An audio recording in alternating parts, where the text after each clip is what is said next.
నిన్నగాక మన నిజామాబాద్ పోయిండు. నిజామాబాద్ పోయి అక్కడ చెప్తున్నాడు మహాకవి దాశరథి గారట నిజామాబాద్ లో పుట్టినాడు. మన మహబూబాబాద్ లో మన గూడూరులో పుట్టిన దాశరథి తీసుకపోయి నిజామాబాద్ లో పుట్టినాడు.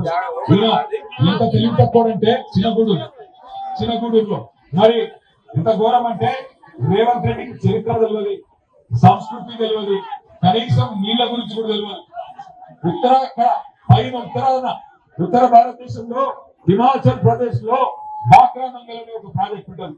మన రేవంత్ రెడ్డి చెప్తున్నాడు స్వాతంత్ర దినోత్సవం రోజు బాక్రా నంగల్ అనే ప్రాజెక్ట్ అట తెలంగాణలో ఉన్నదట.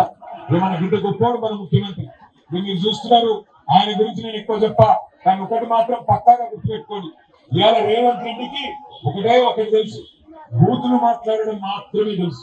నేను అడిగినానంటో అన్నా ఏమాయే 100 రోజుల్లోనే 2500 ఇస్తా అంటారు కదా, ఏమాయే అని అడిగినాం అనుకో ఏమంటాడు తెలుసా, ఈ 50 కొండలు ఇచ్చిపెడతా అంట.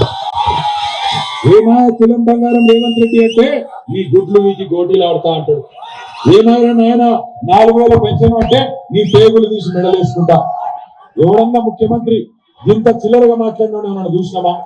ఆడవాడు ఉన్నాడు, అమ్మగారు సినిమా వచ్చింది, మీరు చూసినా లేదు. ఆడవాడు హింసించే పులకేసి రాజు అని కూడా కదే, ఆ హింసించే పులకేసి రాజు అనే సినిమా వచ్చింది చూడు, 23వ రాజు ఏదో ఒక గతంలో రేవంత్ రెడ్డి అంటూ కూడా ఓ 4 ఏళ్ళు వీళ్ళు భరించాలి, ఇంకో 2 ఏళ్లలో పత్తాక ఖేల్ ఖతం దుకాన్ బంద్. ఆ తర్వాత మళ్ళా గులాబీ జెండాని ఎదుర్కొని మళ్ళా కేసీఆర్ గారు వస్తారు.